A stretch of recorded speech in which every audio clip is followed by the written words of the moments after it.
সবাই কেমন আছেন? আশা করি ভালো আছেন। আজকে বানাচ্ছি যে শুটকির মাথা দিয়ে ভর্তা। এটা আমি প্রথমবার বানাইছিলাম যে রমজানের সময়, ঝাল ঝাল করে অনেকগুলো পেঁয়াজ দিয়ে, অনেকগুলো রসুন কাঁচামরিচ দিয়ে বানাইছিলাম, অনেক মজা হয়েছিল। আজকে আবার বানাচ্ছি। এটা ফার্স্টে ভেজে নিতে হবে এরকম করে, তারপর চুলাটা বন্ধ করে দিতে হবে। তারপর চলুন দেখতে। হ্যাঁ দেখেন, এগুলা গুঁড়া করার পরে একদম একদম অল্প হয়েছে, কিন্তু এটাতে যদি আপনি বেশি করে পেঁয়াজ আর বেশি করে রসুন কাঁচামরিচ দিয়ে রান্না করেন অনেকগুলো হয়ে যাবে। এটা দিয়ে আপনি 2-3 প্লেট ভাত এমনি থেকে ফেলতে পারবেন। চলেন দেখি, আরও এটার প্রসেসিং আছে। এখন কাঁচামরিচ পেঁয়াজ রসুন এগুলো কেটে নিব, কেটে নেওয়ার পরে রান্না করব, দেখতে থাকুন। যেখানে কাঁচামরিচ পেঁয়াজ রসুন কেটে নিয়েছি, এটা যখন হয়ে যাবে তখন দিয়ে দেব। যে এখানে শুধু 2টা কাঁচামরিচ দিয়েছি। এই দেখেন চুলায় কড়াই বসাই দিছি।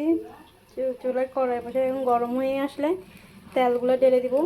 তেল গরম হয়ে আসলে এই পেঁয়াজ কাঁচামরিচ তারপর রসুনগুলো এখানে ভেজে লবণ দিয়ে হালকা মশলা দিয়ে এগুলো ঢেলে দেবো।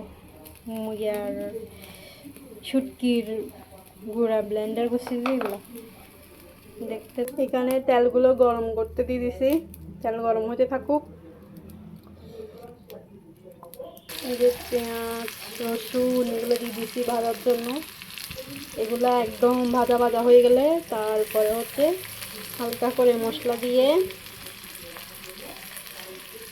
তারপর ওই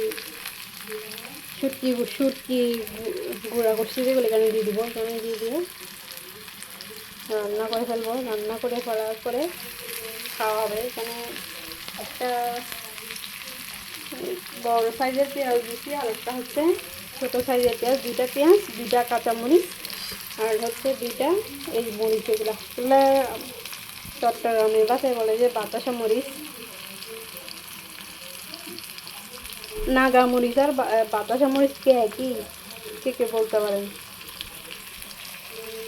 এই যে এখানে এখন পেঁয়াজ আর রসুনগুলা ভালো করে বাছতেছি।